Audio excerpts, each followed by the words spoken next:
Welcome back to Every Other Carl. I'm Carl, and today the rain killed my Boxster.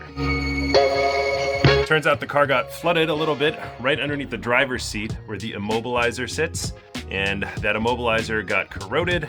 I was able to take it out and save it, but I'm going to show you the process of how I diagnosed this and how I fixed the problem. So let me take you back to the start of this problem. Flashback. All right, I'm having a no start issue on my Boxster. This is a 2003 Boxster base. I turn the key and the lights come on the dash, but there's no click, there's no crank, nothing happens. Lights on the dash, nothing else. I check the battery and it is showing 12 volts. I'll check it again and I'm gonna try to scan the computer and see if there's any trouble codes coming up. Otherwise, I have to see what this problem is. All right, here we go. I'm gonna try to start it. We got lights on the dash and then nothing. So a company called TopDon reached out to me and they sent me their OBD2 scanner. I was planning to make a standalone just review video of this thing to show its capabilities, but before that happened, my Porsche got bricked. So this has actually turned into a pretty helpful diagnostic aid to figure out what's wrong with my Porsche. This is a great OBD2 reader. It connects directly to your phone for an advanced readout. It gives you way more info than just a check engine light code. It supports over 70 different auto makes. It has auto VIN technology, vehicle performance testing, and bidirectional control through your phone. It has full system DTC repair guides, and in just one click, it'll give you an IM readiness check to see if you're ready for smog or emissions inspection. This runs about $45. I'll leave a link to it in the description. TopDon didn't pay me to review this product, but it has come in really handy, and I like it. So if you want to check it out, look at the link in the description. All right, let's try it.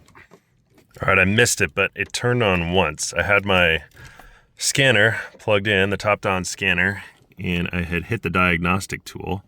And then just for the heck of it, I turned it off and turned it back on again, and it actually came on. I don't know if that scanner had anything to do with it, or if this is just an intermittent issue here.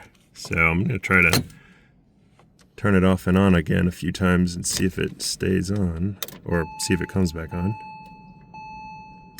Nothing there. Well, at least that indicates that my starter, it just jumped right on, so I'm not sure that the starter is actually the issue.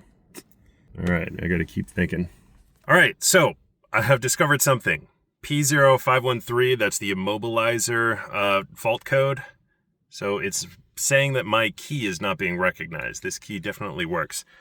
And the really interesting thing is the car starts when this is in. And I'm gonna try to replicate that situation. So I'm gonna plug it in correctly, follow the process for it to read all the trouble codes, and I'm gonna leave it plugged in, and then the car should start. All right, I have it plugged in. It scanned the codes. I'm gonna try to start it. Starts like a charm. Off. Right back on. I think I'm gonna try to clear the codes using the tool, see if that fixes the problem. All right, I cleared 3 of the codes, including that P0513 code. The device is still plugged into my OBD port. I'm gonna see if it still starts.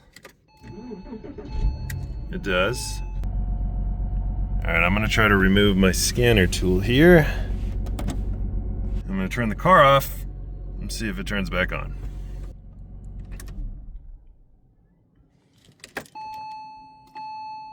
Nothing. This appears to be some kind of weird immobilizer problem. All right, it worked when I connected the scanner, but I took the scanner out and it won't start. So next thing I want to try is disconnecting the battery, and I'm going to leave the battery cable off for a while. I don't know, maybe a few hours, maybe a day or two, depends on when I get back to it. But that's what I'm going to do next, see if that fixes my problem. All right, I left the battery off for a while, but that did not help. I have narrowed the problem down to what I believe to be the immobilizer, which sits right underneath the driver's seat. So I'm gonna dig into that, see if I can find out what's wrong. I'm pretty sure it's damaged. So I have actually noticed that we had a lot of rain recently. We had a lot of snow, and I think I had a lot of water leakage into the car, which is really disappointing. But the whole driver's floor pad here is soaked Down under here, this kind of spongy stuff is completely drenched. So I have to remedy that. I think that is what's causing my problems. So first thing I'm gonna do is take the seat out. So there's an electrical connector that goes to the seat for the airbag. Before I disconnect that, I have to disconnect the battery. All right, so the seat slides all the way back, and then this piece of plastic trim slides off the front. You have access to that first bolt. The bolts in the back, you just slide the seat forward and they're exposed, one on each side of the track. Now there is this wiring harness here that needs to be detached from the front side of the seat here. So there's this little pull thing up top here. You gotta pull that up and out, and then you can pull this front part of the connector free from the piece that's connected to the seat.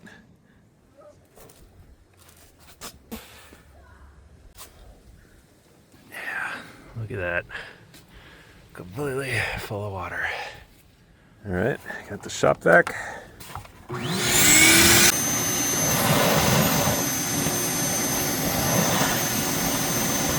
All right, now we have access and we can unscrew this puppy, take it out, see how wet it is.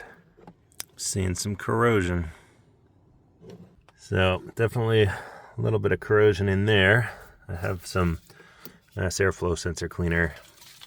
Not exactly designed for this, but it's what I have right now. So I'm gonna spray a little bit in there and try to brush it out with the brush, plastic brush.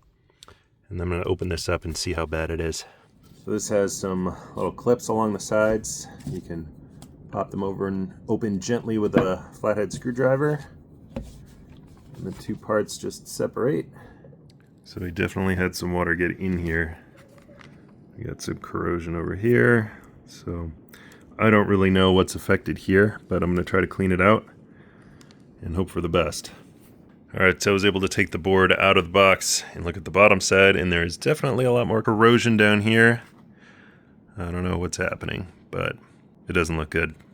So I got some of this electronic cleaner, much better than that mass airflow sensor cleaner that I had. And this is meant for something like this, so I'm gonna spray down this circuit board and maybe let it soak for a little bit too.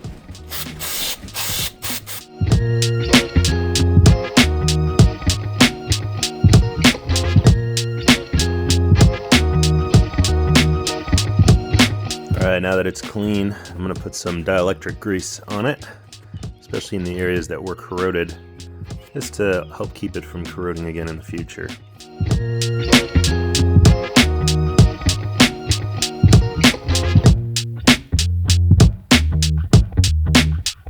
So I found out you can actually put the Immobilizer in a freezer bag to keep it from getting wet in the future, and there's no worry about it overheating or anything like that.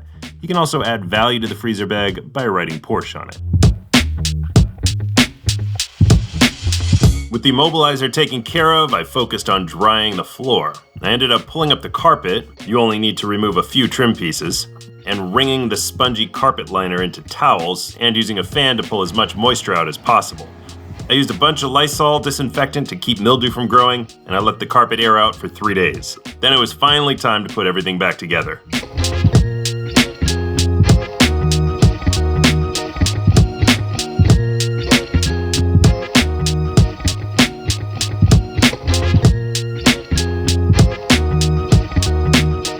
Alright, time to reconnect the battery.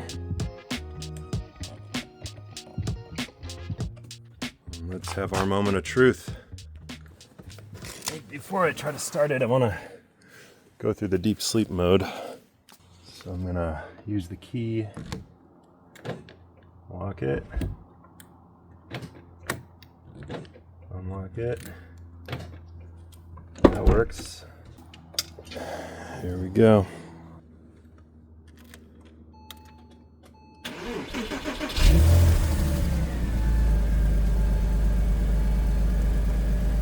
Oh yeah, that feels good.